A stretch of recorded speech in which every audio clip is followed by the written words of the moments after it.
देवेंद्र फडणवीस सोबत आमची मीटिंग झाली. त्यांना आम्ही 250 करोडचा प्रपोजल दिले. आपण जे मंदिराचा विचार करतो तर 250 करोडचं बजेट ठेवलेलं आपण.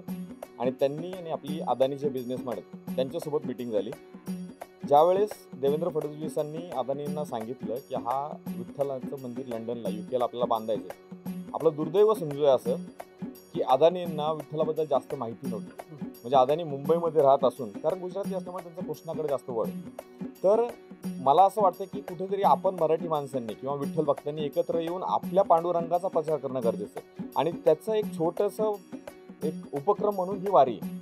आणि जी पादुका आपण पंढरपूरमध्ये तयार केलेली आहे, त्या पादुकाचं अजून एक वैशिष्ट्य सांगतो. 3 दिवस या पादुका पंढरपुराचे जे मेन पुजारी आहेत त्यांनी या पादुकांचं पूजन केलेलं. आपण 3 दिवस यांना धान्यामध्ये ठेवलेलं होतं, जे विधिवत पूजन करतो.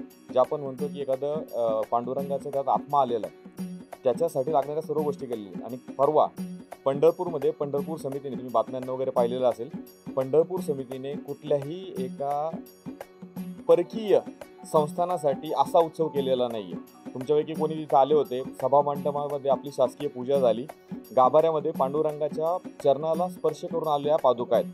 म्हणजे हा मान कुणाला भेटलेला नाहीये जो पंढरपूरमध्ये आपल्याला भेटलेला आहे. त्याच्यानंतर काल या पादुका आम्ही ज्ञानेश्वर माऊलींच्या दर्शनासाठी आळंदीला घेऊन गेलो. तर फक्त पंढरपूर नाही, तर जे 700 वर्षाची वारी सुरू झालेली आहे, संत तुकाराम महाराज आणि ज्ञानेश्वर, आपण त्या संतांना भेटून आलेलो. तर या पादुकांमध्ये ज्ञानेश्वर महाराज, संत तुकाराम महाराज यांच्या शुभेच्छा आणि आशीर्वाद आहेत. त्यासोबत पांडुरंगाचा सर्वात मोठा आशीर्वाद आहे.